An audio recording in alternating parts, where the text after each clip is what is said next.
Last week, we protected our food plots in more ways than one. And through that process, we're already set up for some great late season bow hunting action.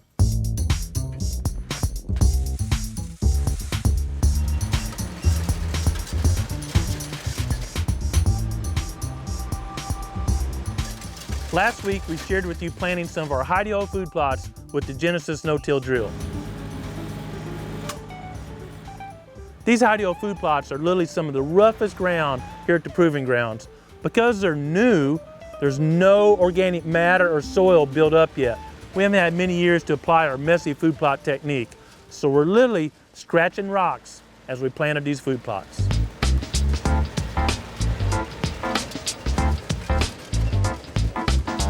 Given those harsh conditions, I was thrilled when we rolled up to one of them this morning and saw young soybeans germinating everywhere.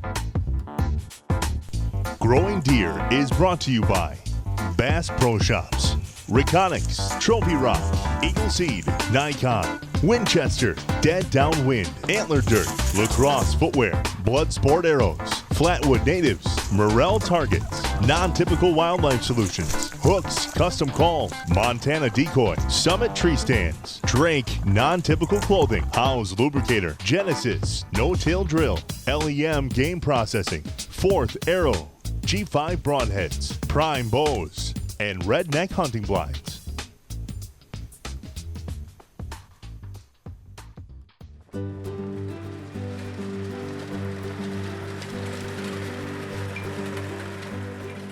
"11 days ago, we planted this hidey-hole food plot with the Genesis drill, and already I can tell we've got great germination. A no-till drill is a great tool for soil conservation and even soil building, but if you look in this plot, it's nothing but rocks. We actually call it slab town, so disking is simply not an option here. We simply terminated the cover crop, you see it everywhere, use the Genesis drill to place the seed appropriately, and we've got a great stand of Eagle Seed beans coming on. You notice the beans are pretty thick because this is less than 1/8 of an acre, so planting at a normal rate will allow the deer to consume most of the beans before they made much tonnage. By planting a lot of seeds per acre, I think we planted this at over 80 pounds per acre. There's a lot of stems out here. By the time the deer remove a few, we'll end up with a pretty good stand of soybeans. I think it's worth noting that we're over 8 inches behind in soil moisture so far during 2016. We've got great germination.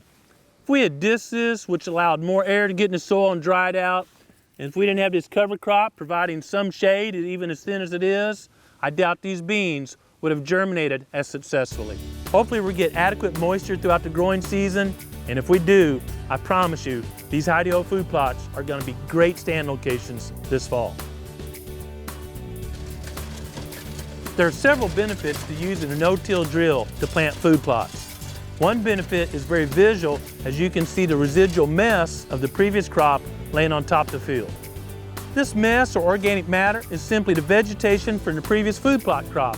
Whether there's broadside or Eagle Seed forage soybeans, we didn't disc them in, we simply terminated it and drilled right through it, allowed that to fall over and make a shield protecting the soil. Cold and wet this morning, in fact it's still sprinkling, but last night we had 1 3/4 inches of rain. Now that was welcome because we're about 8 inches behind normal, but some of that rain came very hard. This food plot was planted about a week ago, and you can see we have great germination already.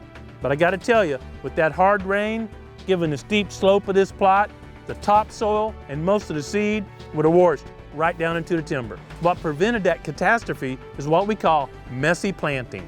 I know it sounds kind of negative, and this field looks kind of messy. You can see all the terminated crop, last year's cover crop, broadside, laying willy-nilly everywhere. But all we did was terminate that crop and use a no-till drill to plant the Eagle Seed soybeans. That cover crop or organic matter that's laying on top of the ground, you can see the wheat stems and even some turnip stems and whatnot, laying there, caught the raindrops, slowed that impact down or even absorbed some of it, and you can see there's not one little track of a sign of erosion. There's no runoff. And this hillside is much steeper than it appears on camera. The benefits don't stop from preventing erosion. This organic matter, last fall's cover crop laying on top of the soil, will shield the soil when the sun comes out, keep the soil temperature a little bit lower, and reduce evaporation. The mulch, or last year's cover crop, not only reduces evaporation, but is perfect habitat for earthworms and other beneficial microorganisms that are actually improving the soil. This technique looks a little messy, and I think it's just hard for some guys to grasp since they've been disking forever, but it saves time, improves soil, reduces cost, and is better for the deer herd. It's common to drive around and see where farmers or food plotters have disc a field, get a big rain, all of a sudden there's a little ditch, and the next rain there's a giant ditch going right through the field. We don't want that to happen, and an easy way to protect your property is to have that shield on top of the soil in the form of a cover crop.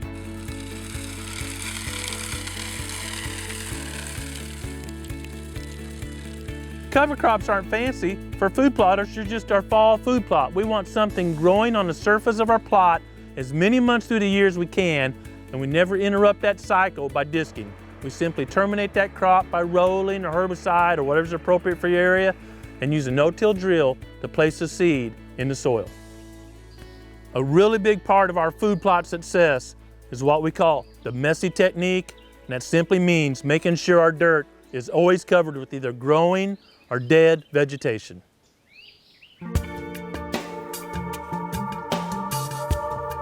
Everyone knows how much deer love soybeans. That's one reason why they're one of my favorite food plot crops. But in a small plot, deer can overbrowse them when they germinate and damage the crop before it matures. Knowing how much deer love young soybeans, we take a few of our smaller plots each year, usually right in front of a stand or a blind, and put up a hot zone electric fence. If those beans are protected from day one, they'll develop and make a great yield of pods, which means it's a hot spot for hunting come the late season. A primary consideration is the prevailing wind and how you can approach that stand or that fence without alerting deer in the area. Kind of go just like that, possibly put the gate just right over there so when they step out there, if they come through the gate, they're 30, 35 yards, maybe 40 at the max. So. Yeah. It's late May and it's a great time of the year here at the Proving Grounds. Eagle Seed soybeans have just started to germinate, so it's time to put out our hot zone fence. We're putting up the hot zone in a new area this year. This is the food plot we call North Boom. I actually had some success here this past November. Shot a great buck called July Johnson, about 150 yards out in the field. Ray shot a nice buck here.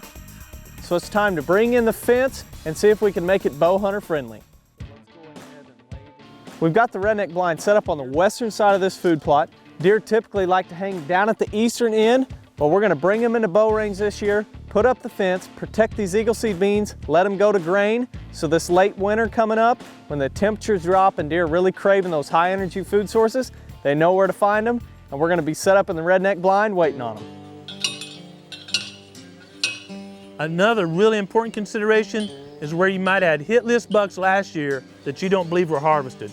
They'll probably be on the same pattern this year, and putting a fence in that area means you're one step ahead of locating the buck for this season. This is our new summer intern, Chance Vorderstrass from the University of Nebraska. It's his first week here, so he's gonna help us put up the fence. Next, we start stringing the wire, and we start on the inside or towards the crop we want to protect. We put one strand 10 and the second strand 24 inches above the ground.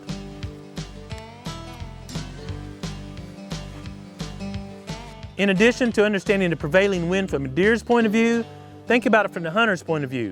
Can you get to your stand or blind next to the fence without alerting deer, given a wind that's most likely to occur during the late season? We have all our corner posts in. Next step's gonna be putting in the line post. One thing we wanna address is when you're trying to maximize the size of your fence, it's important you don't take it right next to the timber. You wanna leave a little bit of a buffer there. That way the deer aren't busting through and running into the fence, or you're trying to get equipment through here. We still have another portion of the field we wanna plant this fall, so we can still get our tractor through here. But you always wanna leave about 10 yards on the edge of the field between the fence and the timber. Once the inside wire is strung, we put out the outside layer of posts. You might remember, to keep deer out, you need a 2-layer electric fence. And the outside layer should be 3 feet from the inside layer.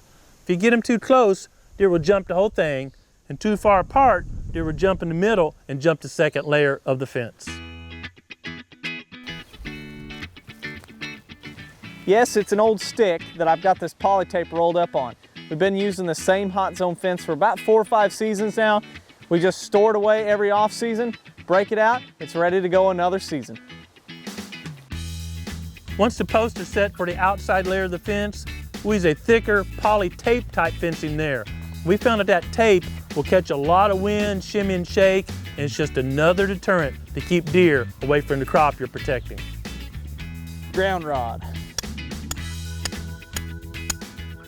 So this is basically how we keep all 3 lines hot. Of course, we have our poly tape on the outside, 2 poly lines on the inside, but you have to connect them somehow. So we just take any excess poly wire that we have, make a couple of loops around the outside, bring it in, wrap it a few more times around the bottom wire, bring it up, all on the same line, and connect it to the top. The goal is to put it up and make sure it's hot that same day. If you leave it up overnight without charging the fence, deer may lose their fear of it and learn to jump it. And once they learn to jump the fence, it's doubtful you'll keep them out. So go ahead and start, put the fence up, then get the solar charger up, position appropriately, and turn that baby hot before you leave the project. We'll check the fence periodically through the summer just to make sure it's hot, and probably weed eat underneath the wires a time or two, because if we don't, those eagle seed beans will grow up into the fence and short it out. Well, this project's complete. Unfortunately for Chance, he was here for the work, but he's not going to be able to be here to reap the benefits of it this deer season. For the rest of us, we're going to be sitting around waiting on those cold temperatures so we can climb in that redneck blind and overlook this beautiful stand of eagle seed beans. If you'd like to try one of the hot zone fences on your property, but you want a little discount, simply join the Growing Deer field staff and we'll send you a code to get a discount on the hot zone non-typical fence. Whether you're planting food plots or had a garden or a flower bed in the past, you know there's something magical about watching seeds which appear dead grow and become something beautiful and or nutritious. That's the same thing about developing a relationship with Jesus Christ. I hope this week you take time to enjoy creation, hopefully watch some seeds germinate and grow, but most importantly, take time each day to slow down and listen to what the Creator is saying to you. Thanks for watching Growing Deer.